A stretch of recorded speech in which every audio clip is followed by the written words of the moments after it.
नमो सद्गुरु तुकया ज्ञानदीपा, नमो सद्गुरु सच्चिदानंद रूपा। पेरून शेताला जावं लागतंय आणि देवाच्या दर्शनाला देव पूजोनी पाहिजे, पूजा करून देवाला पाहावं लागतंय, देव प्रसन्न होत असतो।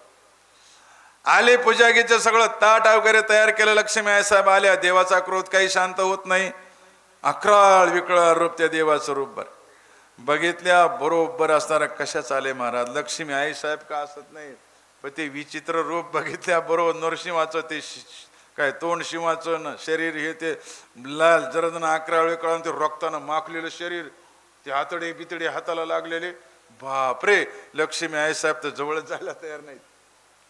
बघितल्या बरोबर चळचळ चळचळ कापल्या आणि हातातलं ताट पडणं आणि माघारी पळून झालं, बापरे आपला लाग नाही बाबा। लोक म्हणले तुमचे मालक आणि तुमचा लाग नाही, आमचं तरी कुठं लाग आहे जवळ जायला।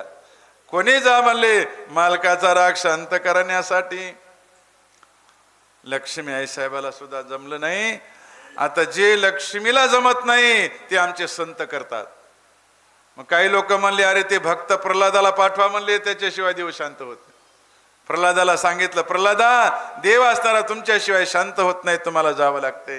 प्रल्हाद समोर आला, नमस्कार केला, पाये धरले, देवा शांत व्हा की एवढं अकराळ रूप धरून नाही लोक भिवून पळायलेत नाही। मग देव असणारे शांत झाले। प्रल्हादा कवटाळून देवानं धरलं बर का, तयाचा हरेक वाटे देवा, देवाला आनंद वाटतो। प्रल्हादा माझं तू रात्रंदिवस भजन केलंय ना, कवटाळून देवाला धरलं, शांत झाले। प्रल्हादा अरे मला असे लेकर आवडतात। प्रल्हादानं सांगितलं देवा शांत व्हा।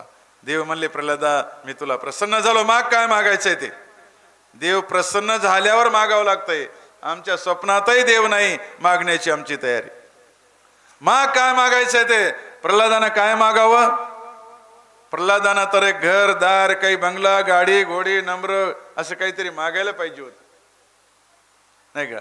आपण तेच मागवतो, आपण आपल्याला जर देव आता आपल्या तर होतच नाही प्रसन्न, 17 जन्म घेतली तरी देव केव्हा प्रसन्न व्हावं म्हणून तर आम्ही मागण्याच्या तयारीत असतो। पण देव प्रसन्न झाल्यावर मागायचं असतंय। तुकाराम महाराजाला पंढरपूरचे विठ्ठल प्रसन्न झाले देव, आणि मागा मागा म्हणून जेव्हा माग लागले तरी देव तुकोबाराय काय मागत नाही, तुका म्हणे काही न मागू अनेक आणि तुझे पायी सुख सर्व आहे। माग प्रल्हादा काय मागायचं ते। प्रल्हादानं सांगितलं देवा मला काही मागायचं नाही, तुझे पायी सुख सर्व आहे, आणि काही न मागे देवासी आणि तोची आवडे देवासी, काही मागायचं नाही देवा, काय कमी तुम्ही भेटलेत ना बस झालं माझं का। नाही नाही मागा काय मागायचे ते, द्यायचंच असेल तर देवा एक करा, माझ्या बापाला तुम्ही पोट फाडून मारून टाकले ना त्यांना जिवंत करा। हे माग नाही बरं का। आम्ही तर म्हणलो असतो म्हातारा मेलय मरू द्या, कशाला पुन्हा किरकिर अजून त्याची दवाखान्यात ज्ञान त्याचं काही हे करा, वृद्धाश्रमात नेऊन टाका। पण प्रल्हादाचं मागणं बघा, हे साधू संतांच्या कथेमधून ही घ्यायचं असते बरं का आपल्याला। कथा म्हणजे नुसत्या कथा नाही, काहीतरी मधून आपल्याला बोध घेता आला पाहिजे। ह्या सगळ्या भागवताच्या कथा त्याच्यातून काहीतरी आपल्याला रहस्य काहीतरी घेता आलं पाहिजे, आणि काहीतरी घेण्यासाठीच कथा सांगितलेली आहे। प्रल्हादा अरे हे काय मागणं झालं का तुझं, अरे तुझा जेव्हा उद्धार झाला तुझ्या बापाचा उद्धार तर झालाच, पण सगळ्या अरे तुझ्या कुळाचा उद्धार आहे। मुक्त केले राक्षसा कपी कुळ उद्धरिले, मुक्त केले राक्षसा, राक्षस कुळ जरी तुझं असलं तरी आता राक्षस कुळाचा उद्धार इथून सगळा झाला। आणि म्हणून भगवंतानी असा वरदान देऊन टाकलं। भक्त प्रल्हाद बरेचशा अशा प्रकारचे बरं का त्यांना वरदान मिळाल्याच्या नंतर त्यांनी राज्यधर अशा प्रकारचा झाला आणि त्या हिरण्यकश्यपूला मुक्ती मिळाली। पुढे अजून आपल्याला कथा पाहायची आहे। शुकदेवजी महाराज राजा परीक्षितीला अनेक प्रकारच्या कथा सांगताना सुंदर अशा कथा शुकदेवजी महाराजाच्या मुखातून बाहेर पडत आहेत, अमृतासारखे शब्द बाहेर पडत आहेत। आणि हे शब्द श्रवण करण्यासाठी आमचे राजा परीक्षिती सर्वांगाचे कान करून ऐकणारे, श्रवण भक्ती फार श्रेष्ठ आहे म्हणून 7 दिवस भागवत श्रवण केलं। आणि म्हणून त्यांचा 7वें दिवशी उद्धार झाला. आणि आपणही या ठिकाणी श्रवण करण्यासाठी आलो.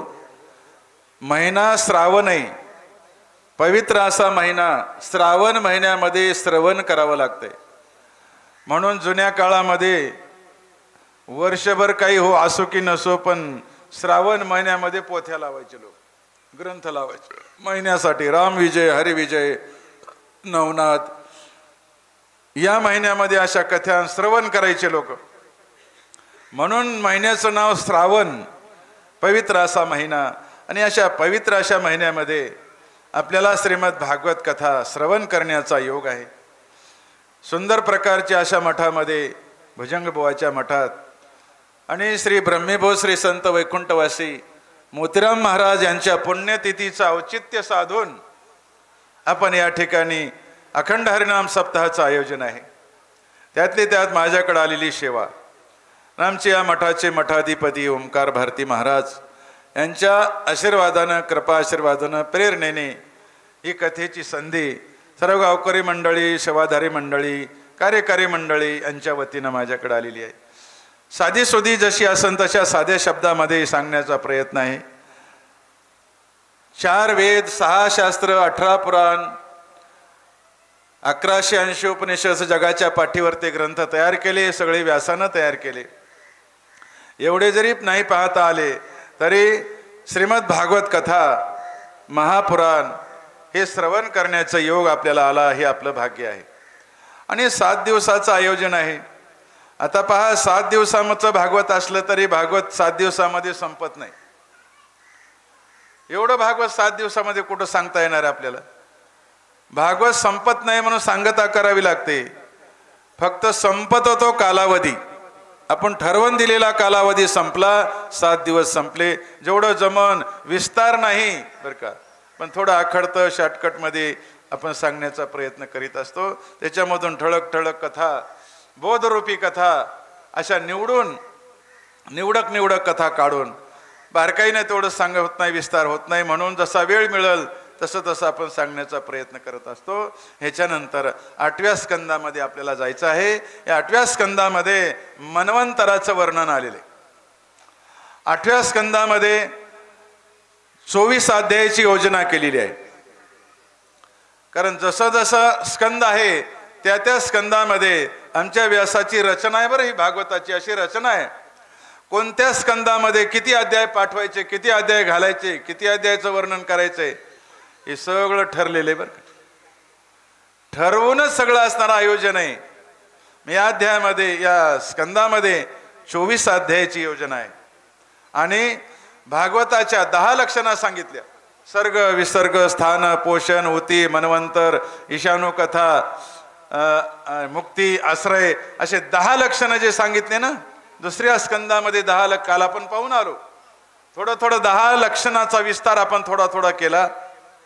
सर्ग म्हणजे काय, विसर्ग म्हणजे काय, स्थान काय, पोषण काय, उती म्हणजे काय, हे सगळं थोडं पाहत आलो. या 10 लक्षणाचं वर्णन आमच्या भागवतकारांनी या 12 स्कंदामध्ये आणि त्याचं वर्णन केलेलं आहे. या 8व्या स्कंदाची योजना आहे. 24 अध्यायाचं नियोजन आहे. आणि या अष्टम स्कंदामध्ये ईशानू कथा या लक्षणाचं वर्णन आले. ईशानू कथा म्हणजे ईश्वराच्या कथा, ईश्वराला प्रेरित असणाऱ्या कथा, त्याला ईशानू कथा म्हणतात. आणि या ईशानू कथा एक अशा प्रकारचं याच्यामध्ये आणि आमच्या व्यास महाराजांनी पाठवलेले आहेत, लिखाण केलेले आहेत. सुरुवातीला मन्वंतराचं वर्णन केलं. परीक्षितांना विचारलं, गुरुदेव, स्वयंभू मनूचा वंश मी विस्ताराने ऐकला, पण याच वंशात मरीची वगैरे प्रजापतीने आपली वंश परंपरा चालविली होती. आता आपण आम्हाला दुसऱ्या मनोविषयी सांगावे, असा जेव्हा प्रश्न केला तेव्हा आमचे शुकदेव महाराज आणि त्या राजा परीक्षितीला मन्वंतराचं वर्णन करतात. मन्वंतर म्हणजे एक कालवाचक शब्द आहे. कालवाचक मन्वंतर, काल मापन, काल वाचन, जे कालाचं गणित आहे त्याला मन्वंतर म्हणतात. सांगायला सुरुवात केली राजा परीक्षिती. मन्वंतराचं वर्णन करत असताना चौथ्या मन्वंतराचं नाव तामस होतं. तामस मन्वंतरामध्ये, याच मन्वंतरामध्ये सत्य, हरी, वीर नावाचे देव होते. इंद्राचे नाव या मन्वंतरामध्ये त्रिशिक अशा प्रकारचं होतं. कारण मन्वंतराचं नाव वेगळं आणि त्या इंद्राचं नाव असे इंद्र होऊन जातात बरं का मन्वंतरामध्ये. दिहाचे पुरंदर 14 जाती. त्या मन्वंतरामध्ये काळामध्ये इंद्र सुद्धा बदललेला असतो. या मन्वंतरामध्ये इंद्र त्रिशिक नावाचा इंद्र होता. सप्तर्षी असतात, इंद्र असतो आणि अशा प्रकारची योजना असते बरं. आणि ज्योतिर्धान नावाचे सप्तर्षी ऋषी होते. याच मन्वंतरामध्ये परीक्षिती राजा, तुला एक विशेष करून सांगायचं, या मन्वंतरामध्ये आमच्या भगवंताने हरी नावाचा अवतार घेतला. हरी. आणि त्या हरी नावाचा अवतार कशासाठी घेतला, कुठं घेतला, याला ईशानू कथा म्हणतात बरं. लक्षणा जे आहे ईशानू कथा, ईश्वराच्या कथा. अवतार देवाने घेतले. आता किती अवतार घेतले? भागवतामध्ये देवाचे 24 अवतार सांगितले आणि काही उपनिषदामध्ये 10 अवताराचं नियोजन केले. कुठं 10 अवतार सांगितले, कुठं 24 अवतार सांगितले. पण आमच्या तुकाराम ज्ञानोबारायांनी काय सांगितलं अवताराबद्दल? अवताराच्या राशी सांगितल्या. राशी, अवताराच्या राशी तो हा उभा विटेवरी, शंख चक्र गदा पद्म सहित करे, किंवा अनंत अवतार घेसे भक्ता कारणे, कनवाळू कृपाळू दिना लागी उद्धरणे. अवताराचं वर्णन. याच मन्वंतरामध्ये देवानं मेधा ऋषीच्या हरणी नावाच्या पत्नीपासून भगवंताने हरी नावाने अवतार घेतला. याच अवतारामध्ये त्यांनी गजेंद्राला मगरापासून सोडवलं होतं. गजेंद्राचं आणि मगराचं जेव्हा युद्ध हजारो वर्ष चाललं, तिथून अशा प्रकारचं देवाने हरी अवतार घेतला आणि त्या दोघांचं अशा प्रकारचं सोडवण केली. गजेंद्र आख्यान सांगायला सुरुवात करतात. त्रिकुट नावाचा पर्वत आहे.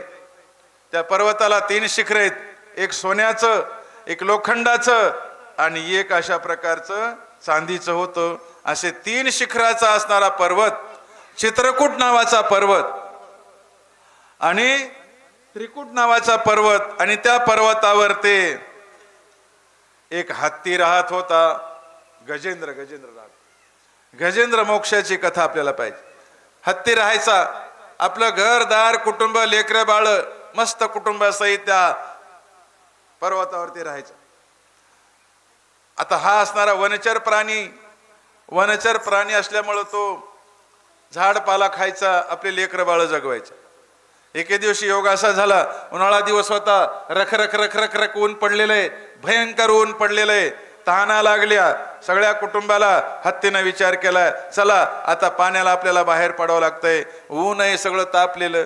पण हत्ती पाणी पिण्यासाठी बाहेर पडला. बरोबर पत्नीला घेतलं आणि बरोबर ते लेकरं होते ना, पिलं आपले हत्तीचे 2-3, ते पिलं घेतले बरोबर. सगळं कुटुंबच एका तळावावर गेले. तळाव, सरोवरामध्ये पाणी पिण्यासाठी पाहिलं तर ते काळभोर पाणी, शुद्ध पाणी प्यायला सरोवरावरती जातात. आनंद वाटला हत्तीला. गुडघ्या इतक्या पाण्यामध्ये हत्ती गेला. पाणी भरपूर असणारा पोटभर प्यायला. शांत आपली तहान भागवली. माग पत्नी आहे, माग लेकरं बाळ आहेत 2-4. असं कुटुंब पाण्यामध्ये जातात. सगळ्यांनी आपल्या ताना भागवल्या. उन्हाचा चटकाय, पाठीला ऊन लागायले, हत्तीनं सोंडनं पाणी अंगावर घेतलं. गार मस्त लगे जलक्रीडा करायला सुरुवात केली. आनंद भोगू लागले बिचारी आता, कारण सगळे बरोबर आहेत ना, पत्नी बरोबर आणि कुटुंबासहित आनंद अशा प्रकारचा थंड वातावरणामध्ये आनंद घेऊ लागले. पण तेवढ्यामध्ये योग असा झाला, पाण्यामध्ये शिरलेला हत्ती, पण काय मारा त्या तळ्यामधून एक मगर आला. त्याला नखरही म्हणतात बरं का. नखर आला, त्या नखरानं हत्तीचा पाय धरला, घातला चावा हत्तीच्या पायाला. बापरे, हत्ती म्हणला, अरे अरे माझ्या पाय कोणीतरी पकडलाय. लेवला झटके द्यायला, पण ते सोडीना ना नकर. पक्का पाय धरला. बरं, निस्ता धरला नाही, आसडा दिला तरी सोडित नाही. पण निस्ता पाय धरून निस्ता धरला नाही, त्या हत्तीला ओढीत न्यायला होती, तिकडे ओढायला सुरू केले. त्याने पाय धरला, लागला वाढायला हत्तीनं इकडं वाढू लागला आणि नकर तिकडं वाढायला. दोघांचं युद्ध सुरू झालं. हे वडायला इकडून ते तिकडं वाढायला. शेवटी जलचर प्राणी आहे तो, नकर म्हणजे पाण्यात राहणार आहे, आणि हा वंचर असल्यामुळं याला पाणी काय सहन होणार आहे का? याला लागलं वडायला. ती वडीत न्याले वरचीवर खोल पाण्यात न्याले त्याला, आणि वरचीवर पाणी वरी चढायले. हत्तीच्या मांड्याला आलो, गुडघ्याला आलो, कोंबरीला आलो, नाका डोळ्यात आलो, गळ्याला आलो पाणी. ती नकरून न्यायला वडीत. अरे अरे अरे अरे म्हणलं तर हे तर बेकार काम झालं. नकराचं बळ जास्त झालं. हत्ती एवढा मोठा असून सुद्धा हत्तीचं बळ कमी. आणि जेव्हा हत्तीच्या नाका डोळ्यात पाणी जाऊ लागलं तेव्हा यानं आवाज दिला त्या पत्नीला, रोज माझी सेवा करणारी माझी अर्धांगिनी पत्नी बर का. आणि तिला हाक मारली, अरे अरे मला कोणीतरी पाण्यात ओढून न्यायलंय आणि माझी सोय करा, मला वडा, मला काढा, मला याच्यातून सोडवा. त्या पत्नीच्या नावानं लागला हाका मारायला. पोरं जवळच होते. पत्नीने सांगितलं, पोरं बघा बरं म्हाताऱ्याला काय झालं, बुडायला ते. पोरं आली धावत पळतच. मग ती बाई बी आली, ती हत्तीन, आणि हे बुडायलेलं बघितलं. पोरो, अरे आपल्या बाबाला वडा, तुमच्या बाबाला वडा म्हणून शेपटाला धरा म्हणे. पोरानं धरलं ना शेपटाला, ही नाही धरलं. बायकून पोरं शेपटाला धरून वडायले तर बाहेर, आणि एका पायाला धरून मध्ये नकर वडायलाय. काय फजिती असन बघा. तसं झालंय आपलं. ते हत्तीचं फक्त दृष्टांतापुरता हत्ती आहे, पण सिद्धांत आपल्याकडेच आहेत. आपलं असंच झालंय. बायका लेकरं एकीकडे ओढतात आणि आपल्या पायाला धरून काळ एकीकडे वडायला. चला 80 वर्ष झाले, चला काळ उशाला बसलेला आहे ना, काळ वाढायला आहे तिकडं, चला आयुष्य संपायलंय तुमचं. आणि जसं जसा काळ वडीत न्यायला तिकडं तसं हे पोरं इकडं नातून पोरण मो शिक्षण राहिलं. मला चड्डी नाही, कोणी म्हणते मला टोपी नाही, मला कोणी म्हणते खालात नाही. पुन्हा हे सगळे घरातले लोक तोडतात. हे वाढायला तिकडं, हत्तीला ते वाढायला तिकडं. अशी फजिती झाली महाराज. काय करावं बरं काय ना. वडा वडा वडा वडा हत्तीला वडायला. पण शेवटी नकराचं बळ जास्त झालं. हत्तीला वडून नकरानं नेलं. नाका डोळ्यात पाणी जाऊ लागलं. जेव्हा त्या बायकोच्या पोरायच्या नाका डोळ्यात पाणी जाऊ लागलं तर त्या हत्तीच्या बाईनं सांगितलं बायकोनं, पोरो आता लय प्रयत्न करण्याच्या भानगडीत पडू नका, जाऊ द्या म्हाताऱ्यावर पिढा द्या सोडून. तसंच आहे की नाही आमचं तुमचं? तसंच आहे महाराज. काम करतय म्हातारं तर सगळे लोक जवळ धरतात. बाबा कपडे आणू का, बाबाला खायला प्यायला चहा दूध सगळं. बाबा कामातून गेला, द्या सोडून, जाऊ द्या वृद्धाश्रमात नेऊन टाका, शेतात कोपी बांधून द्या, देतात सगळे सोडून. कोणी महाराज जवळ येऊ देत नाही. यानंच घर बांधलेलं असतंय, पण हे सगळे घरात जाऊन राहतात आणि म्हाताऱ्याला शेतात झोपडं बांधून देतात. त्याला घरला सुद्धा येऊ देत नाही. आणि पाहुणे रावणे सोयरिकीला आले, त्या म्हाताऱ्याला म्हणतात पाहुणे येणार आहे, तुम्ही घरी येऊ नका. त्यानंच घर बांधलेलं आहे, पण घराच्या बाहेर काढणारे हे लोक आहेत. आणि मग हत्तीला दिलं सोडून. आणि ते हत्तीचे लेकरं, हत्तीची बायको पाण्याच्या बाहेर गेले आणि उगत बघायले ते कसं बुडायले. आणि ते लागलं बुडायला महाराज. आणि मग कळालं हत्तीला, अरे अरे अरे अरे अरे, ज्याला माझं माझं माझं म्हणत होतो त्यानं तर मला सोडून दिलंय. पत्नी माझी होती, रात्रंदिवस माझी सेवा करीत होती, आणि लेकरं माझे म्हणत होतो. हाडाचे काढ केले लेकरासाठी, सगळी जोड करून ठेवली. बाप करी जोडी लेकुराचे ओढी, आणि आपुली करवंडी वाळवणी. अरे या लेकरासाठी एवढा जीव लावला, जीव उगाळून लावला. पत्नीची सुद्धा आयुष्यभर अशा प्रकारचे सगळे असणारे चोचले पुरवले, पण शेवटी यांनी मला सोडून दिलं. आत्ता कळालंय बरं हत्तीला, आता कळालं की हे माझे नाहीत म्हणून. आतापर्यंत नव्हतं कळालं, आता कळालं. आणि मला तर वाटतंय निदान आता तरी कळावं बरं का. कवा अंतकाळ व्हायच्या टेमाला तरी कळावं की हे माझं काहीच नाही म्हणून. सत्ता संपदा राहील ठाईच्या ठाई, तू का म्हणे तई यम आज्ञा. पण त्याही वेळेला माणसाला कळत नाही, त्या तरी वेळेला कळावं ना. आता नाही तर नाही कळालं. आणि माणसाला बघा खरं कळायला पाहिजे, पण कवाच कळत नाही. लहानपणी 12 वर्षाचा असताना माय म्हणते आमच्या बाळूला काही कळतच नाही. आणि बाळू मोठा झाला, लग्न झालं की बायको म्हणत असते आमच्या इथल्याला तर काही कळतच नाही.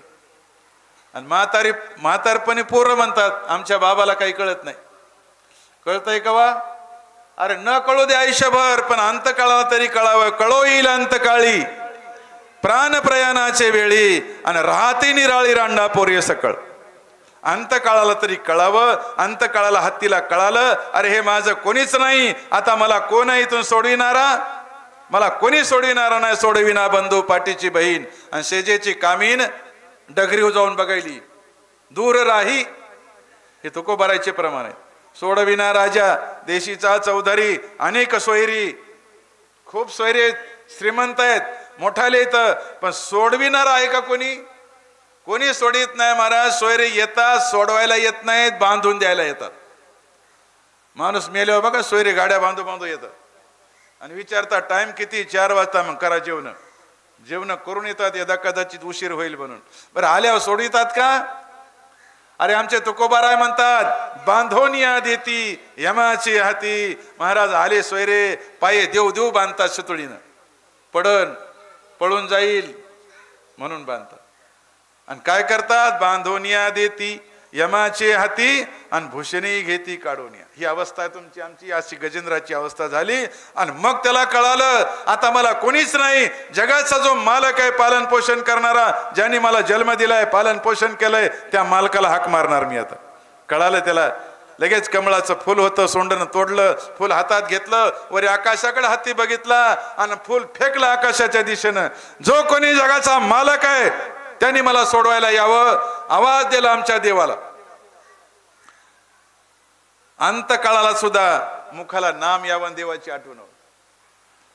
कोण मालक आहे? मला सोडवायला या, मला हे कोणी सोडित नाहीत. बघा आवाज दिल्या बरोबर दुपारची वेळ होती आणि नेमक्या वैकुंठामध्ये देव आमचे जगाचा पालन पोषण करणारा, पोषितो जगाशी एकला तो. आणि देव सगळ्याचं पालन पोषण करून सगळ्या जगाला जेवू घालून 2-2:30 वाजता नेमके जेवायला बसली होती. 2-2:30 वाजता जेवायला देवाला जेवायला मिळतंय. आम्हाला तर 8 वाजता आग पडती. काय झालं का नाही, झालं का नाही, झालं का नाही? अरे शहाण्या माणसाचा वेळ कामात जात असतो, जेवणाचं कोणला पडतो? साधू संतांकडे बघा, पूजा अर्चा ध्यान देवाचं केल्याशिवाय जेवत नाही. कारण त्याला काम सरत नाही. ते बिनकाम्याला का ऐकून तुकून याचं की खाणे. 2-2:30 वाजताचा टाइम आहे. देव जेवायला नेमके भेटले. भूक लागली. लक्ष्मी आईसाहेबांना वाढलेले पंचपक्वानाचं ताट समोर आहे. आईसाहेब पुढे बसलेले येतात आणि हत्तीचा आवाज आला.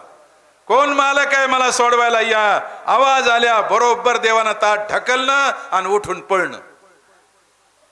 मला सांगा इतका कोण आहे होय तुमच्या जवळचा की जेवताना तुम्हाला आवाज दिल्या बरोबर ताट ढकलून येणारा पाहुणा कोण आहे? सांगा. आहे का? माय आहे का? बाप आहे का? सासरा? सासऱ्याचा लय पुळ काय ना. बाप येत नाही, कोणी मामा येत नाही, कोणी भूत येत नाही. लक्षात ठेवा. सोडविना बंधू, सोडविना राजा देशीचा चौधरी. पण आमचा देव इतका दयाळू आहे महाराज. अरे हत्तीनं हाक मारल्या बरोबर मला जावं लागतंय. लक्ष्मी ताट झाकून ठेव. इतका देव दयाळू आहे बघा. हे कथेतून आम्हाला शिकायचंय. नुसती कथा कथा नाही, काहीतरी घेतलं पाहिजे त्याच्यात. एवढा देव दयाळू आहे. का भजन करू नये? का त्याची आठवण करू नये? उपकार आहे त्या देवाचे. माणूस ताट झाकून ठेवून कुठंच जात नाही एवढ्या गडबडीने. बघा तुम्ही आता कीर्तन सुरू झालं, जेवाय बसलेला असला की झालं बा कीर्तन सुरू. ती बायको मध्ये जेवा, आता तर सुरू झाले, अजून रूपाचा अभंग झाला नाही. जेव्हा जेव्हा रूपाचा अभंग होतय, महाराज येतात, विना घेतात, चालही होती. आताशी तर चाल झाली, जेव्हा चालही होती. आताचे अर्ध कीर्तन झाले. आताशी बसले ते जेवणातच गेलं आमचं कीर्तन. आणि पुन्हा म्हणते आता तर संपत आले ना, आता जाऊन काय उपयोग आहे? पडायतच गेलं आमचं कीर्तन, गेलं आमचं भागवतही गेलं, सगळंच गेलं. पण देव म्हणले नाही, ठेव ढाकून, मला जायचंय. पण माणूस एका कामाला मात्र लवकर जेवता जेवता माणसं उठून पळतात बरं का. भांडणं लागाव कोणाची तरी. भांडणं लागले कानाव आले, ठेव बरं झाकून. ए ए बोलू नका रे. एक ठोय बरं झाकून. काय झालंय? नाही कोणाची तरी कलकल लागलीये. काय ना गपचिप लागू दे ना कल. एवढा देव दयाळू महाराज. देव निघाले. लक्ष्मी आईसाहेब म्हणल्या देवा अहो सकाळपासून तोंडात पाणी नाही, नेहरी नाही, नाश्ता नाही, काही नाही. दुपारची वेळ थोडं जेवा, 2 घास खान मग जा. तुम्हाला तर असे किती भक्त येतात आणि किती हाका मारतात. थोडस जेवा आणि मग जा. नाही नाही लक्ष्मी, अरे तोवर तर माझं हत्ती मरत आहे. त्यानं हाक नसती मारली तर मी गेलो नसतो, पण त्यानं हाक मारली मला जावं लागतंय. हत्ती का असं पण मला जावं लागतंय. बघा एका जनावरासाठी जर देव हाक मारल्यावर येतो, आपण तर माणसं आहेत. निघाले देव, ताट झाकून ठेवलं. लक्ष्मी आईसाहेबांना पुन्हा विचारलं देवा बरं मला सांगा एवढ्या गडबडीनं तुम्ही चाललेत, पण कुठं चाललेत हे तर सांगा ना. आता देव म्हणले तेवढंही सांगायला मला वेळ नाही बघा. चलत चलत चलत चलत सांगितलं हा ती. लक्ष्मी हत्ती म्हणायचं होतं देवाला, एवढ्या वेगात देव पळाला बघा. हा कहे लक्ष्मी आणि ती कहे गजराज. हत्ती म्हणायला किती वेळ लागतंय, तेवढ्या वेळामध्ये देव हत्तीपाशी आला.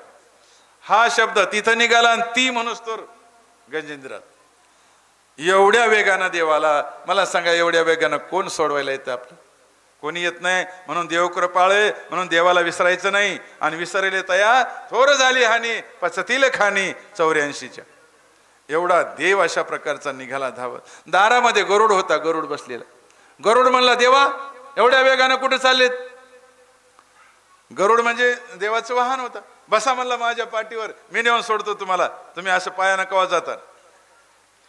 अरे देव म्हणले गरुडा चल सरक, तू कवा जाशील तिथं काय खबर आहे? तुझ्यावर बसायला आणि उतरसतो ते हाती मरत. सरक बाजूला. अरे गरुडाला मागं टाकलं आणि वेगानं देव पळत आले त्या हत्तीच्या जवळ. त्वरा झाली गरुडा टाकिले मागे आणि गजेंद्राच्या लागे. देवानं हत्तीसाठी गरुडाला मागं टाकलं आणि पळतच आले मार. आल्या बरोबर सर विमान घेऊन आले आणि तिथं लगेच बर का हत्तीचं आणि त्या नकराचं असं जोरदार युद्ध चालू होत. 1000 वर्ष युद्ध पाण्यात चालू होत. 1000. आणि देव तेवढ्यामध्ये आले. 1000 वर्ष युद्ध करू दिलं मग देव आले. तसं देव जर भेटायचं असेल काही आपल्याला प्रतीक्षा काळ जावा लागतो. बरं आजच भजन केलं की आम्हाला वाटतं आजच देव प्रसन्न व्हा आम्हाला आणि आजच देवानं आम्हाला काहीतरी द्यावं. अरे नाही, प्रतीक्षा काळ जावा लागतो तेव्हा फळ भेटत असतं. 1000 वर्ष युद्ध केलं आणि देव आले. आल्या बरोबर सोडलं ते युद्ध सोडलं आणि हत्तीला सांगितलं अरे मी तुला न्यायला आलो. गजेंद्राचा धावा तुवा केला विठाई. गजेंद्रासाठी देव धावत आले. सोडलं. बस म्हणले बस गजेंद्रा हत्ती बस, तुला काय मी आता हे तुला विमान आणलंय मला न्यायला. बघा हत्तीला देवानं विमानात घेतलं. चतुष्पादादी आगवे, 4 पायाचे जनावर पण बर का विमानात. आता ते हत्तीला विमानात घेणं आणि स्वतः न्यायला असणारा देव आले. तुकाराम महाराजाला सुद्धा न्यायला देव आले. पाहुणे घराशी आजी आले ऋषिकेशी, काय करू उपचार कोप मोडकी जर्जर. तुम्हा आम्हाला कोण येते न्यायला कोण असतं? देव येतंय का देवाचे दूत येतात का यम येतात कोण असतं? आम्ही म्हणतो आम्हाला देवाज्ञा झाली, पण देवाज्ञा कायची यमाज्ञा आहे. यमाचे लोक नेतात. पण लिहितो आम्ही देवाज्ञा. आले देव न्यायला बसले. हाती विमान असं उडायचं की तेवढ्यामध्ये ते नकर होतं ना, नकर लागलं ना हसायला. ते गदगद गदगद हसायला. नकर बोले ऋषिकेशी, लागलं देवाला बोलायला. ते ए देवा, अरे काय म्हणला हसायला लागलं. देव म्हणले तुला काय झालं हसायला? म्हणला देवा हसू नको तर काय रडू का, हसायसारखं तू केलंस. म्हणलं काय केलंय? अरे म्हणला तू पळत आला इथं, आम्हा दोघांचे भांडणं होते, दोघांचे भांडणं सोडवले आणि एकालाच गजेंद्राला हा विमानात बसून न्यायला आणि मला इथं सोडून देतो का पाण्यामध्ये? म्हणून हसू आले म्हणला मला. देव म्हणले तुला का न्यायला आलो का? म्हणला त्यानं हाक मारली, माझं भजन केलंय. त्यानं हाक मारणे म्हणजे भजन करणं. त्यानं माझं भजन केलंय म्हणून मी त्याला आणि वैकुंठाला न्यायला आलोय. जो माझं भजन करतो त्याला मी वैकुंठाला घेऊन जात असतो. आणि तू पापी आहेस म्हणला, तू का भजन केलंस का माझं? मला हाकाय मारले, तुला मला विमानात येणार नाही, तुला न्यायचं नाही. ठीक आहे म्हणला देवा, मला मी पापी आहे, हरकत नाही, मला माहित मी पापी आहे, मला कितीतरी पाप झालीत म्हणला. ठीक आहे, पण मला सांग म्हणला, तुम्हाला पुराणातली एक पुरावे देतो म्हणला, प्रमाणानं सिद्ध करून दाखवतो म्हणला, मी पापी हरकत नाही, पण मला सांग असे मी प्रमाण ऐकले तर की पापी जरी माणसानं ब्रह्महत्या जरी झालेला माणूस असला, त्या माणसानं देवाचं तोंड बघितलं की त्याची ब्रह्महत्याचं पाप खलास होते.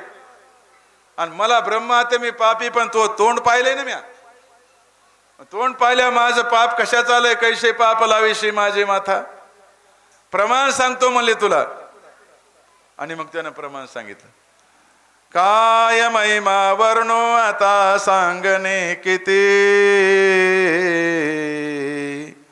कोटी ब्रह्महत्या मुख पाहता जाती. देवा प्रमाण मी ऐकतो म्हणले, तुमचं मुख पाहिलं की कोटी ब्रह्महत्या मुख पाहता जाते. मला ब्रह्महत्या जरी असल्या तरी तो तोंड पाहिले ना, तो दर्शन झाले ना, कैसे पाप लाविशी माझी माथा, मला कुठं पाप राहिलं, मी निष्पाप झालोय आता. आणि मग देव म्हणले खरंच आहे की, प्रमाणानं सिद्ध करून दाखवलंय. आणि मग आता न्यावं लागतं काय की म्हणले, तरी देवाचा अनुमान चालला. पण अजून एक तुला पुरावा देतो म्हणले देवा, मला नको नेऊ पण पुरावा देतो म्हणले. मग पटतंय का बघ, काय पुरावा आहे म्हणले, आम्ही असं ऐकलंय, ज्याला देव प्राप्त करायचा असल त्यांनी संताचे पाय धरावेत, भजन करणाऱ्याच्या पाया पडावं नाही का, आणि मग त्याला सुद्धा देव त्याचा सुद्धा उद्धार करतो. मग सांग म्हणले, मी पाय कोणाचे धरलेत? हत्तीचे. हत्तीनं तुझं भजन केलंय ना, मग तुझं भजन करणारा हत्ती म्हणजे संत आहे ना, मग त्याचे पाय धरलेत ना म्या. हरिप्राप्तीशी उपाय आणि धरावे संताचे ते पाय, तूच म्हणतोस ना रे. मग तो भजन करणारा हत्ती, त्याला न्यायला अर्थात संत आहे तो, आणि मग या संताचे पाय धरले ना, आणि मला कम देवाची प्राप्ती होणार नाही. तर धरलेत ना, म्हणून संताचे पाय धरायचे असते बरं का, देवाची प्राप्ती होत असते. हे दोन पुरावे दिले. आणि मग देव म्हणले आता न्यावं लागते कडे याला सुद्धा. देवाने त्या नकराचा अशा प्रकारचा उद्धार केला बरं का. गोपाल कृष्ण भगवान की. नकराचाही उद्धार झाला आणि हरी नावाचा अवतार धरून देवाने त्या गजेंद्र मोक्ष याला म्हणतात बरं, गजेंद्राचा अशा प्रकारचा उद्धार केला. नकराचं आता ह्या दोघांचा देव येण्याचं काही भाग्य आहे का? अहो देव घरला येऊन यायचं, चतुष्पादादी हे असणारे सावज असताना, हे जनावर असताना यांना देव न्यायला येतो आणि आम्हाला येत नाही. त्याचं कारण आहे महाराज, यांची मूळ जर इतिहास पाहिला, हे गजेंद्राचं पूर्वचरित्र, हा गजेंद्र द्रविड देशाचा पांड्यवंशी एक राजा होता. राजा हे हत्ती आहे ना, पहिल्या जन्मातला एक राजा होता. आणि हाच राजा, याचं नाव इंद्रधुम्न असा होता. आणि तो देवाचा उपासक होता, देवाचा उपासक, देवाची उपासना करणारा होता, देवधर्म देव करणारा होता. तो राजा मलयागिरी पर्वतावर राहत होता. आणि ज्या वाहनातून मौन धरून करून बसला असता, अगस्ती मुनीच्या शिष्यासह आणि त्या ठिकाणी आले. आणि म्हणून याचं पूर्वचरित्रामुळं त्याला देव भेटला. उगाच कोणालाही देव भेटत नाही बरं का. आणि मग त्यानं त्या ठिकाणी आदरातिथ्य न केल्यामुळं ऋषीने त्याला शाप दिला की तू असा दुष्ट, तू असा अचानक येणारा, तू असा पापी आहेस. म्हणून त्या राजाला त्याला शाप दिला की तू अशा प्रकारचा हत्तीची योनी तुला प्राप्त होईल.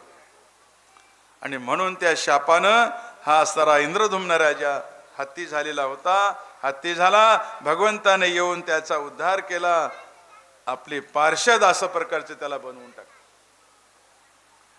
ही अशी कथा त्या हत्तीची बरं का. म्हणून चतुष्पादादी या घवे असं त्या ठिकाणी बरं का.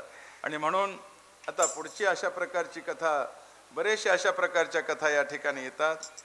थोड्या थोड्या आपल्याला ठळक ठळक कथा पाहत असताना आपल्या नियोजित वेळेपर्यंत जायचं, म्हणजे लगेच आपल्याला 4 पर्यंत आपली कथा होणारे आपल्याला वेळ घ्यायचा. तोपर्यंत याच्यानंतर आता देवानी अजून अवतार घेतले.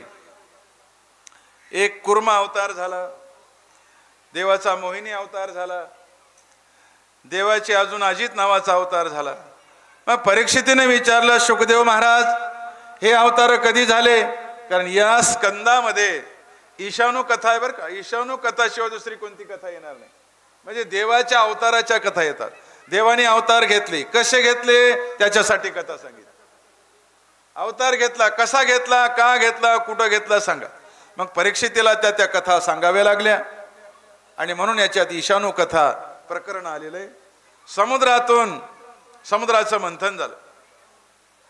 का झालं? शुक महाराज सांगतात, पिते गरे वृषांकेन प्रीतास्ते मरदानवाहा ममंथु स्तरसा सिंधु हविर्धानी ततो भवत तामग्निहोत्री मृषयो जग्रोहुर्ब्रवादिनः यज्ञस्य देवयानस्य मिदाय हविषे नृप. असं त्या ठिकाणी सांगितलं. तत उच्चै स्रवानाम अयोभुचंद्रमा पंडुरः तस्मिन् बली स्प्राचक्रे नेंद्र ईश्वर शिक्षया. असं शुकाचार्यनं वर्णन करतात की राजा तुला आता या अवताराची कथा सांग. समुद्राचं मंथन झालं म्हणले. समुद्राचं मंथन केलं. पूर्व दिशेला दह्याचा समुद्र आहे आणि त्या दह्याच्या समुद्राचं मंथन झालं. का झालं, का केले, कोणी केलं त्याच्याबद्दल जर सांगायचं झालं तर समुद्रामध्ये इंद्राचे 14 रत्न पडले. 14 रत्न, सगळी संपत्ती इंद्राची समुद्रात पडली. का पडली? आणि ती संपत्ती बाहेर काढण्यासाठी, 14 रत्न बाहेर काढण्यासाठी समुद्राचं मंथन केलं गेलं. बरं, का पडले ते तरी? 14 रत्न समुद्रात पडले, त्याला काही कारण, संपत्ती पडली आणि तो इंद्र असा गरिबी झाला. त्याचं कारण आहे, एकदा इंद्र 33 कोटी देवाचा राजा इंद्र ऐरावतावर ते बसला आणि फेरफटका मारण्यासाठी निघाला. सगळे देव बरोबर आहेत. ऐरावत बसण्यासाठी त्या इंद्राला, ऐरावत नावाचा हत्ती त्याच्यावर बसला सगळ्या आपल्या वैभवानं, आणि तो इंद्र निघाला. रस्त्यानं चाललाय स्वारी इंद्राची. तिकडून दुर्वास ऋषी आली. दुर्वास ऋषी आल्याबरोबर दुर्वास ऋषीला वाटलं चला देवादिदेव इंद्रदेव आहेत, त्यांचं स्वागत झालं पाहिजे. 33 कोटी देवाचा राजा येतो आणि त्या स्वर्गातला राजा येतो, स्वागत करू. आमच्या दुर्वास ऋषीनं मोठा हार घेतला स्वागत करायला. सुंदर प्रकारचा हार गुंफला आणि दुर्वास ऋषी शिष्यासहित इंद्राचं स्वागत करायला आले. इंद्राचं स्वागत केलं आणि तो मोठा हार इंद्राच्या गळ्यामध्ये टाकला. स्वागत म्हणून टाकल्यावर इंद्रानं काय केलंय, ते हार लगेच काढला आणि त्या ऐरावत नावाच्या हत्तीच्या सोंडावर टाकला. सोंडावर टाकला की हत्ती आहे, त्याला काय, हत्तीनं ते असा हार चुरगाळला आणि खाली टाकून दिला आणि पायाखाली तोडविला. आता काय झालंय, स्वागतासाठी एवढं असणारच काही हार आणलेला आणि त्याची विटंबना केली. दुर्वास ऋषीला राग आला. दुर्वास ऋषी तर लय रागीट, भलत रागीट दुर्वास ऋषी. एवढा राग आला, इंद्रा, अरे तू इंद्र राजा म्हणून तुझे स्वागत करण्यासाठी मी एवढ्या कष्टानं हार आणला आणि तू माझा अपमान केलास. लक्षात ठेव इंद्रा, माझा तुला शाप आहे. आजपासून तुझी सगळी संपत्ती समुद्रात पडून जाईल. 14 रत्न समुद्रात पडले, सगळी संपत्ती समुद्रात पडली. इंद्र गरिबी झाला. विष्णू भगवंतांकडे केला, देवा काय करावं, माझं ऐश्वर्य, माझं धन हे सगळं समुद्रात पडलं, म्हणलं काय करू आता. विष्णुदेव म्हणले दुर्वासाचा अपमान केला म्हणून सगळी संपत्ती समुद्रात पडली. आता एक काम करा, विष्णू भगवान म्हणतात इंद्रा, अरे संपत्ती आता बाहेर काढा आणि ती संपत्ती पडलेले रत्न बाहेर काढण्यासाठी तुम्हाला काय करावं लागेल, समुद्राचं मंथन करावं लागेल. समुद्र मंथन याला म्हणतात. मग देवा आम्ही तर निर्बळ झालो, पैसा नाही राहिला जवळ, कोणी सहकार्य करीन, आणि ज्याच्याजवळ पैसा नाही त्याला कोणी सहकार्य करीत नाही. ज्याच्याजवळ पैसा आहे, श्रीमंती, त्याच्याच दारात लोक पडून असतात. बोला म्हणतात काय, पळ म्हणले की पळतात. आणि आम्ही 1000 बाऱ्या काळ काम सांगून कोणी जायला तयार नाही. कारण धनाच्या जवळ सगळे लोक चाकरी करतात, श्रीमंताच्या घरी लोक नोकरी करतात. आता माझ्याकडे श्रीमंती राहिली नाही, मला कोण सहकार्य करणार आहे? गरीबाला कोणी सहकार्य करीत नाही. आणि मान सुद्धा देत नाहीत बरं. मान कशाला या जगामध्ये? आमचे कबीरदास महाराज वर्णन करतात, सब पैसों के मान दुनिया में पैसा बना भगवान, और जिसके पास नहीं है पैसा उनको नहीं है मान. पैशाला मान आहे, माणसाला मान नाही. गोपीचंदाची कथा तुम्ही ऐकली असेल नवनाथ ग्रंथामध्ये. गोपीचंद श्रीमंत होता तर सगळे लोक अलीकडे या वलीकडे या म्हणायचे. आणि जेव्हा विरक्त झाला आणि जेव्हा सगळं संपून जेव्हा त्यांनी आपले यतीचं रूप धारण केलं आणि तेव्हा बहिणीच्या गावाला गेला, तेव्हा बहिणीनं दावणीमध्ये ताट नेऊन पाजू ठेवलं. आणि मग त्याला कळालं, अरे अरे अरे हे सगळे लोक संपत्तीचे. म्हणून मला कोण सहकार्य करेल? देवानं सांगितलं, तुम्ही एक काम करा, दैत्याबरोबर समझोता करा, मैत्री करा आणि त्यांना असणार बरं का जवळ धरा आणि त्यांच्याच हातानं समुद्राचं मंथन करा. आणि ते मंथन झालं मग तुमचे सगळे ते वरी येतील म्हणले रत्न. बरं ते कसे करतील महाराज? आता आमची तर वैरी येते, हरकत नाही. वैर्याला सुद्धा वश्य करण्यासाठी द्यानं मोठेपणा म्हणले. वैरी सुद्धा आपल्याला जवळ आला पाहिजे असं काहीतरी भाषा करावी लागते. त्यांचं सात्वन वगैरे केलं, त्यांच्या जवळ गेले. बळीराजासारखे बडे बडे असणे दैत्य होते. त्यांना सांगितलं, बघा माझी सगळी संपत्ती समुद्रात पडलेली, वर काढायची, मंथन करायचंय आणि तुम्ही मला सहकार्य करा. आता सहकार्य करा. बळीराजा दैत्य म्हणले, आम्हाला काही मिळतंय का त्याच्यातून? आणि काही मिळत असलं तर माणूस सहकार्य करतो.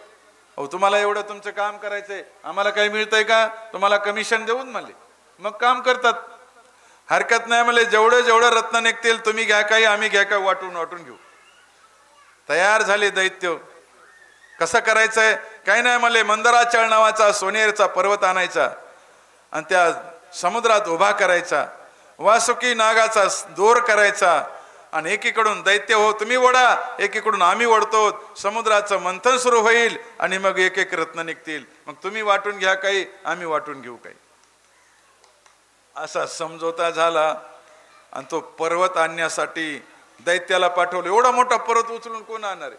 बळीराजासारखे दैत्य गेले तर मंदराचळ पर्वतासारा उचलला. कसा तरी त्या दैत्यानं वडीत वडीत उचलून आणला की जवळच पडला. त्या असा जवळ यायचा समुद्राच्या की ते भाडकून पडलं खाली. पडल्याबरोबर दैत्य म्हणले, आता पर्वत तर पडला, उठत नाही काही नाही.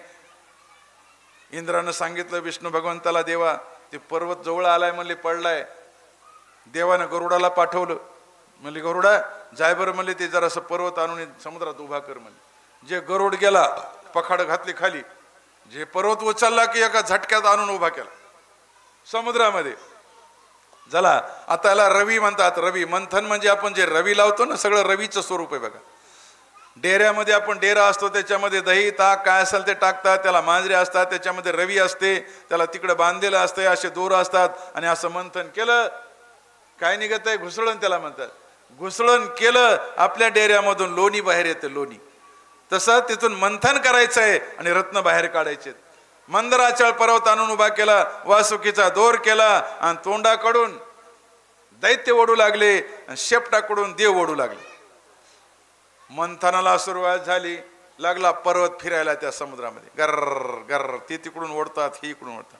त्या सापाला असे आडे टाकले होते. आडे टाकले ओढू लागले की सापाच्या त्याला पिळण्या बसू लागल्या आणि सापानं त्या विष ओकायला सुरुवात केली. ते विष लागलं त्या दैत्याच्या अंगावर जायला. अर म्हणले, हे फसलं की रे काम. नाग तर म्हणले विष आपल्याच अंगावर टाकायला.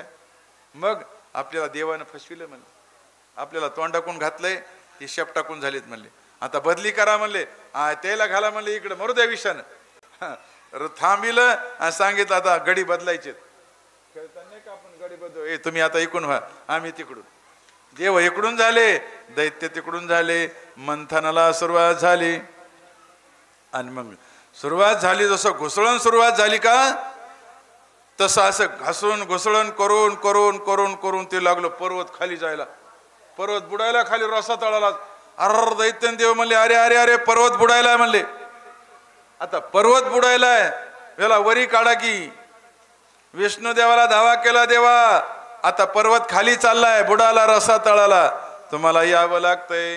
देवानी कच्छ नावाचा अवतार घेतला आणि लगेच कासव झाले आणि कासव होऊन त्या पाण्यात गेले आणि अशी पाठ दिली आणि त्या पाठीवर अशा प्रकारचा पर्वत उभा केला. आणि आता करा म्हणले घुसळण, आता पर्वत खाली बुडत नाही. कच्छ असणारा बरं का असा रूप धारण केलं कासव. आणि मग त्याच्यावर ते कासवाच्या पाठीवर लागला पर्वत फिरायला लागलं, घुसळण सुरुवात झाली. म्हणून तर त्या कासवाच्या पाठीवर पर्वत फिरलेला म्हणून कासवाची पाठ निबर आहे, निबर. बघा त्याला दगडानं मारा, कुऱ्हाडीनं तोडा, त्या कासवाच्या पाठीला काहीच होत नाही. आपल्या बारवमध्ये कासव होतं ना, माग आपण पाहिलं ना सगळ्यांनी, कासव होतं. लोक काही कासव धरून आणतात, कुठं टाकतात, सांभाळतात काही. आणि प्रत्येक मंदिरामध्ये कासव असते बघा. काय उद्देश आहे त्याचा? कासवाकडे असे बरेचसे गुण आहेत. गुण असल्यामुळं मंदिरात आलंय ते. गुणवान माणसालाच इथे एंट्री आहे, अवगुणाला नाही कोणी. इथं कोणी गुणवान असलं की या गुणवान लेकराची लोक कदर करतात. गुणवान कासव आहे म्हणून कदर केली लोकांना, मंदिरामध्ये त्याला जागा दिली. भेंडकुळी असते का मंदिरात? कुठं असते का भेंडकुळी? भेंडकुळी नाही, उंदर नाही, सुसर नाही, घुशीचं सुद्धा नाही. पण कासवाचं मात्र चित्र तिथं आहे. कारण कासव काय करतो, आपल्या जर काही वरी संकट आलं तर आपले अवयव असे आपल्या पोटामध्ये घेतो. म्हणून त्या कासवाचे गुण. आणि कासवाकडे एक असा गुण आहे, त्या कासवाला त्याच्या पिलाला पाजण्यासाठी स्तनाचा अवयव नाही. ते स्तनानं आपल्या कासवीला, त्या लेकराला, पिल्याला दूध पाजित नाही. जन्म देऊन मोकळे होतात, पिलं लांब असतात, कासव लांब असते. आणि फक्त त्या पिलाला जर कासवीच्या जर भूक लागली तर ते भूक व्यक्त करतात आणि ती कासवी त्या निस्त पिलावर ते नजर टाकते. नजर टाकली की त्या पिलाचे पोट भरतात. एवढं तिच्याकडे, स्तनाला लावित नाही ना, दूध देत. नजरेमध्ये त्याचे पोट भरतात. ही नजर त्या कासवाला आहे. म्हणून देवानं सुद्धा आमच्याकडे बघावं आणि आम्ही सुद्धा शांत तृप्त व्हावं, आनंद व्हावं, असे गुण असतात. म्हणून त्या कासवाच्या पाठीवर ते लागला पर्वत फिरायला. मग आता सुरुवात झाली महाराज. सुरुवात झाल्याबरोबर काय महाराज, रत्न निघायला सुरुवात झाली ना. 14 रत्न निघाले बघा. हे 14 रत्नाचे नाव एका मंगलाष्टकामध्ये आलेत. आपण लग्न लावताना मंगलाष्टका म्हणतो ना. लक्ष्मी कौस्तुभ पारिजातक सुरा धन्वंतरी चंद्रमा. हे त्या 14 रत्नाची नाव आहेत. निघालं एक एक एक एक रत्न. सुरुवातीला महाराज काय निघालं? दारू निघाली. दारू वरुण ते विष निघालं बरं का. विष हलाहाल निघाला. हलाहाल विषाचा लोटचा लोट निघाला. आणि सगळे पृथ्वी असणारं जाळीत निघाल. जाळीत जाळीत जाळीत पृथ्वी जाऊ लागलं. आता हे विषानं भयंकर होऊ लागलं. सगळं जग खलास व्हायची वेळ आली. हे विषाला काय करावं काय करावं काही नाही. देवाला सांगितलं, अहो देवा आमचे रत्न तर लांबच राहिले. सुरुवातीला विषच निघालं म्हणले. आणि ते विष आता जाळीत निघालं. रत्न कवा निघतील? या विषाचं काय करायचं? देवानं सांगितलं, एक काम करा, आता भगवान शंकराला बोलवा म्हणले. आणि त्या भगवान शंकरला विष पाहायची आज्ञा द्या. दुसरं कोणी सहन करीत नाही ते विष. हे जे देव आहेत ना, 33 कोटी देव, हे देव कोणी जरी विष पेलं त्यांना सहन होणार नाही. विषाला सहन करणारा एकटा महादेव आहे. गंगा डोक्यावर धारण करणारा एकटा महादेव आहे. म्हणून त्याला सगळ्या देवाला देव म्हणतात, पण महादेवाला महादेव म्हणतात. जे अमृत पितात त्याला देव म्हणतात आणि ते विष पितात त्याला महादेव म्हणतात. भगवान शंकराला बोलवलं, महादेवा जग जळले, तुम्हाला आता जगाच्या कल्याणासाठी तुम्हाला एक उपाय करायचा आहे आणि तुमच्यात विष पचवण्याची ताकद आहे. म्हणून तुम्ही हे निघालेलं विष पिऊन टाकावं लागतंय. भगवान शंकर आल्या बरोबर असं धरलं महाराज ओंजळ. आणि जे विषाचा लोट येऊ लागला का, अशी ओंजळ धरणं आणि सगळं असणारं विष प्राशन करून टाक. गट गट गट गट गट विष सगळं सगळं सगळं पिऊन टाकलं. सगळी सृष्टी निर्मळ झाली. याला महादेव म्हणतात. विष मुक्त केलं सगळं. घेतलं पिऊन सगळं. पण पिऊन घेतल्यावर झालं काय, महादेवाने ते विष इकडं खाली उतरू दिलं नाही बरं का. हे कंठ म्हणतात त्याला, कंठ आपण गळा म्हणतो, एवढ्या भागामध्ये साठवलं सगळं विष. पिऊन घेतलं, खाली उतरू दिलं नाही, एवढ्या कंठामध्ये साठवलं. आणि म्हणून त्या विषानं तेवढा कंठ निळा झाला, निळा, काळा निळा झाला, काळा निळा. आणि म्हणून सगळ्या देवाने मिळून त्या महादेवाचं दुसरं नाव नीळकंठ असं दिलं ठेव. असं वर्णन आहे बघा त्यांच्या आरतीमध्ये.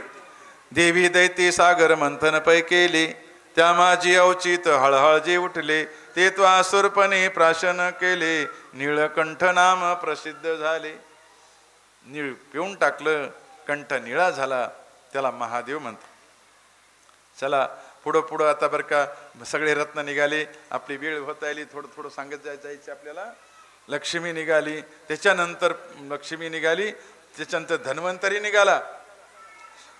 एक असणारी कामधेनू निघाली, कामधेनू असणारी देऊन टाकली ऋषीला. एक असणारा शंख निघाला, हे असणारा बरं का, ते असणारा विष्णू भगवंताला देऊन टाकला. त्याच्यानंतर एक धन्वंतरी निघाला, अमृताचा कलशच घेऊन आला.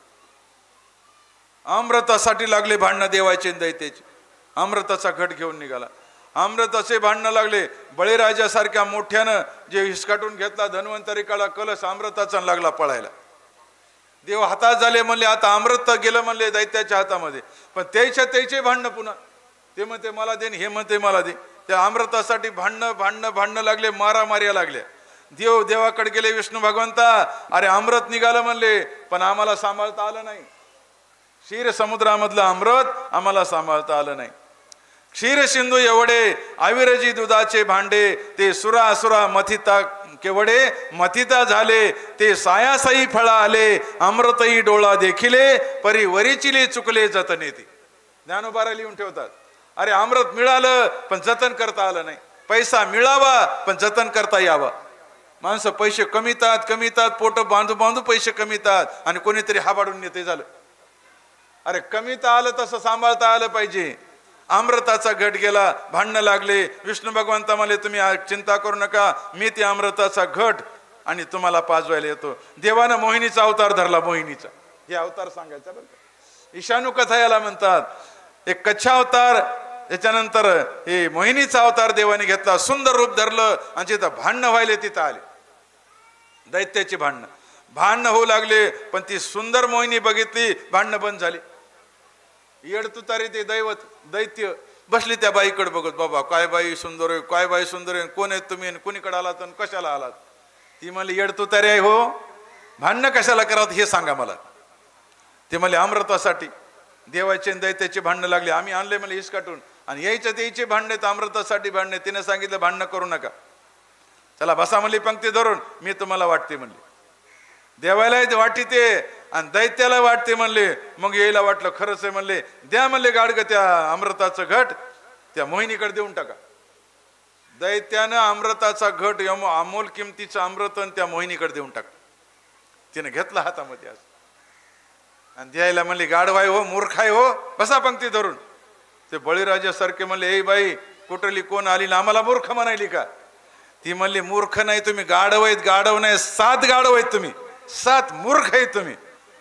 बळीराजा म्हणला असं कसं बोलायली बाई, मूर्ख नाही तर काय म्हणले. कसं काय. अरे म्हणले मी कुठली कोण, बाईची ओळख नाही, पाळक नाही, आता 2 मिनिटं तुमच्या समोर आले आणि एवढं अमोल किमतीचं अमृताचा घट मया हवाली केला. लई शहाणे आहेत का, मूर्ख नाही तर कोण आहेत. कमवून पैसे आले, ऊसाचा चेक उचलून आणला, 10 लाख रुपये आणले आणि गावाच्या जवळ आणले आणि चोराच्या हवाली दिली करून. मूर्ख की शहाणा. मूर्ख म्हणावं लागेल त्याला, शहाणा कसं झालंय. अरे मी न बोलित माझ्याजवळ अमृत दिलं, तुम्ही काय लई शहाणे आहेत का. बसा पंक्ती धरून. बसले पंक्ती धरून. दैत्याची पंगत, देवाची पंगत. लागली वाटायला मोहिनी, पण देवाच्या पंक्तीला. दैत्य म्हणले आपल्याला वाढीत नाही करे बाई. राहू आणि केतू होते, 2 जण उठले आणि त्यानं सांगितलंय अरे आम्हाला अमृत. ते म्हणले तुम्हाला अमृत मिळत नाही. हे म्हणले आपल्याला अमृत मिळत नाही, चला देवाच्या पंक्तीला. रूप बदलले, देवाच्या पंक्तीला बसले. वाढीत मोहिनी आली, बोल केलं, हे कोण आहे तुम्ही. देव आहे, चला उठा. दोघाला उठिलं, तुम्हाला अमृत मिळत नाही. गेले महाराज पळून. लगेच देवानं सुदर्शन चक्र टाकलं, दोघांचे मुंडके कापून टाकले, दोघं ग्रह बनले आणि चंद्र सूर्याला गिळायला गेले. त्याला आपण ग्रहण लागलं म्हणतो ते ग्रह. मग सगळ्या पंक्तीला अशा प्रकारचं सगळ्या देवाला वाटलं अमृत. त्या लक्ष्मीनं अमृत वाटलं आणि देवाची पंग संपली की वाटणे संपणं ना अमृतही संपून जाईल. आम्हाला काहीच नाही, आम्ही उपाशीच. मग माणसाला मिळावं कुठं, काय करावं, तिथं बसायचं, जेवायला बसायचं कळालं पाहिजे बरं का. स्वयंपाक घराच्या जवळ बसलं पाहिजे. पटकन वाडी येऊन वाढीतात ना आपल्याला. लांब बसावता येते का नाही की काय नाही.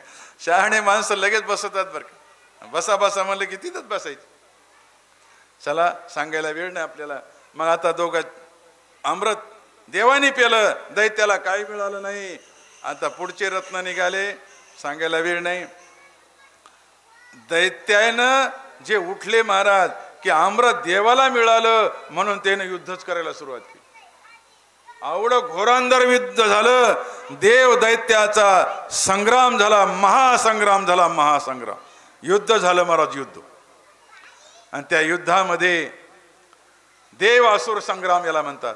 त्या युद्धामध्ये देव आमचे पराभूत झाले आणि त्यांचं असणारं वर्चस्व झालं. सगळ्यांनी मिळून बळीराजाला त्या स्वर्गातलं राज्य देऊन टाकलं. बळीराजाला इंद्र करून टाकलं. आता बळीराजा इंद्र झाला. आता इंद्र झाल्यावर सगळ्या देवांनी विचार केला, बळीराजा जर इंद्र झाला आमचं काय होणार आहे. सगळे देव मिळाले, देवाकडे गेले. विष्णू भगवंता, आता राक्षसाचं राज्य आले म्हणले स्वर्गामध्ये, आम्ही देवानी काय करायचं. युद्ध झालं, आम्ही पराभव, आमचं सगळं तर एक तर म्हणले संपत्ती गेली, आम्ही गरीब झालो, आमचं काही चालत नाही. आता दैत्याच्या अशा प्रकारचं काय राज्य आलं, दैत्याचं बळ जास्त झालं म्हणले, आम्ही काय करावं. देवाने विचार केला, हरकत नाही, आता तुमचं राज्य तुम्हाला परत आणण्यासाठी मला काहीतरी करावं लागतंय. आणि म्हणून अजून देवाला एक अवतार घ्यावा लागतो. त्याचं नाव आहे वामन भगवान. देव म्हणले हरकत नाही. आता त्या बळीराजाला इंद्र झालाय ना तो, त्याला आता इंद्र झालाय, 100 यज्ञ केल्यावर इंद्र होत असतो.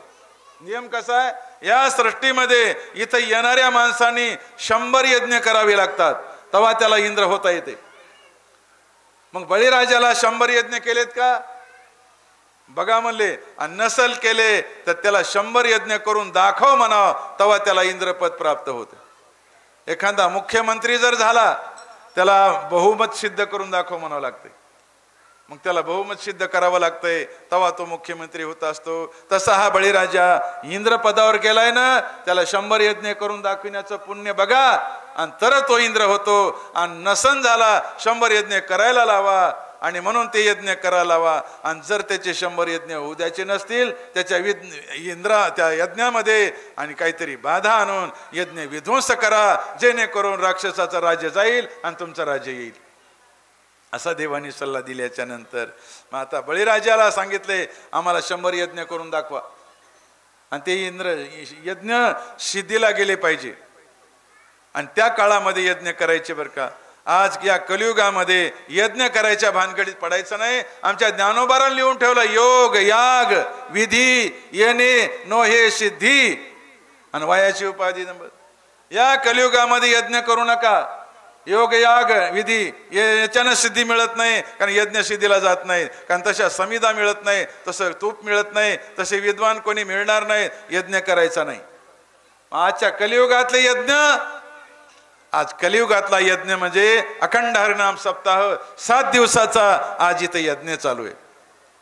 आणि यज्ञामध्ये तुम्ही आम्ही देवासारखी माणसं श्रवण करण्यासाठी आलो, प्रसाद ग्रहण करण्यासाठी आलो, यज्ञाला सहकार्य करण्यासाठी तुम्ही आम्ही आलोत ना, यज्ञाचं फळ तुम्हाला मिळणार आहे.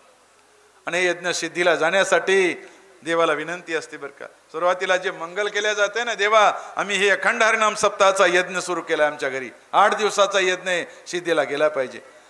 श्रीमद भागवत ग्रंथ लावलाय, आम्ही कथा ऐकायची, आम्हाला ही यज्ञ आहे आमचा. आणि आपण जे बसतो ना 4-4 तास इथं बसतो ना, ही तपश्चर्या आहे आपली, ही तपश्चर्या लक्षात ठेवा. आणि ही तपश्चर्या तुम्हाला उद्या काम देणार आहे. हेच यज्ञामध्ये तुम्ही सहकार्य केलेलं उद्या काम देणार आहे. या यज्ञाला सहकार्य करा. बघा धर्माच्या घरी यज्ञ होता, देवानं उष्टीपात्र वाचण्याचं काम केलंय, सहकार्य केलंय. मग तुम्ही सुद्धा इथं सेवा करा, तन मन धनानं इथं देण्यासाठी.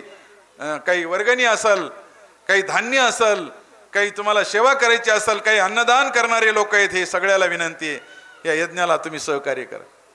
म्हणून यज्ञाशी दिला जाणार आहे आणि यज्ञाचं फळ भगवान तुमच्या पदरात टाकणार. म्हणून राहिलेल्या कथा उद्या पवित्र अशा सर्वाला ऐकायच्यात.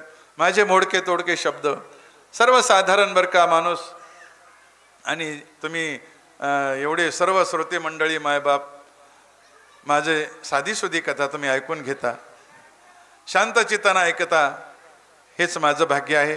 सर्वाला कोटी कोटी अशा प्रकारचा धन्यवाद देतो. अन्नदान करणाऱ्याला कोटी कोटी धन्यवाद आहे. इथं सेवा करणारे, आरती करणारे, इथं झाडझूड करणारे, इथं वाढणारे, इथं पाणी देणारे, स्वयंपाक करणारे, हे जे सर्व मंडळी आहे ना, हे कार्यकारी मंडळी, नियोजन लावणारे, कीर्तन करणारे, कीर्तनला भजनी मंडळ सहकार्य करणारे, गावकरी मंडळी, सर्वाला कोटी कोटी धन्यवाद देतो. आणि आज कथेला याच ठिकाणी पूर्ण विराम झाला असं सांगतो. वार्ता विघ्नाचे नुरवे पूर्वे प्रेम कृपा देवाचे, सर्वांगी सुंदर उटी सिंधुराचे, कंठी शोभे माळ, कंठी जळके माळ मुक्ता फळाचे. जय देव जय देव जय मंगलमूर्ती श्री मंगलमूर्ती. दर्शन मात्रे मन, स्मरणे मात्रे मन, कामना पुरती. जय देव रत्न खचिते हारा तुझ गौरी कुमारा, चंदनाचे ओटे कुंकुम केशरा, हिरे जडिता मुकुट शोभतो बरा, रुंजुन पूर्णे चरणी गागरी आमाळा. जय देव जय मंगलमूर्ती. ओ श्री मंगलमूर्ती.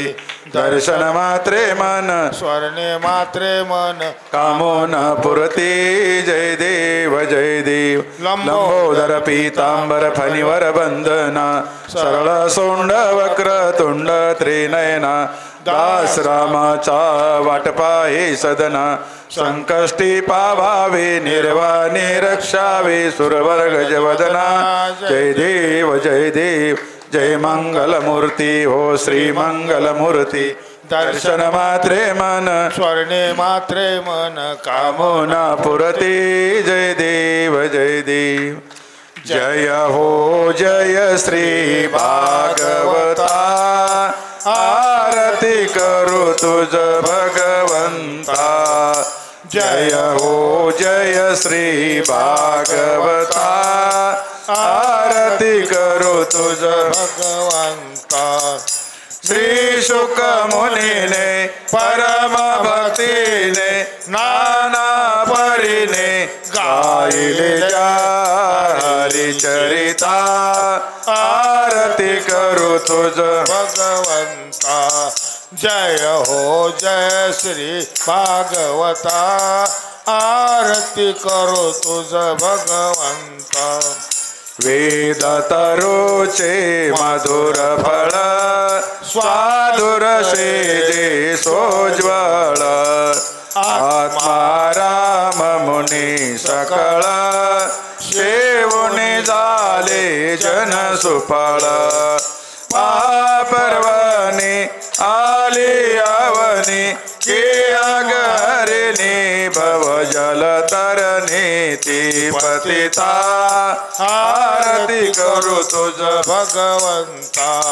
जय हो जय श्री भागवता, आरती करू तुझ भगवंता. येथे व्यासाचे वाणे, सार्थक हरि गुण गावोने. शास्त्र पुराणे मुकुट मने, परम प्रेमामृत जननी. सहज सेविता भाविक भक्ता, उदार दाता मोक्ष तत्वता दे दाता. आरती करो तुझ भगवंता. जय हो जय श्री भागवता, आरती करू तुझ भगवंता. गमते जनु मानस तीर्था, द्वादश सोपाने युक्त.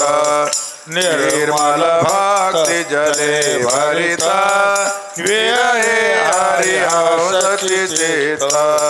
लोक सुख मळे संत द्विज कोळे शेवणी रमले पान हरपले रस पेता आरती करू तुझ भगवंता जय हो जय श्री भागवता आरती करू तुझ भगवंता अपार महिमा ग्रंथाचा वदवे ना कोणासाचा प्राणचे कीर्तन काराचा मेवा कविवर संताचा जनो बोधाचा स्वयं प्रभेचा द्वादश कळीचा रवी अंतरीचा तमहरता आरती करू तुझ भगवंता जय हो जय श्री भागवता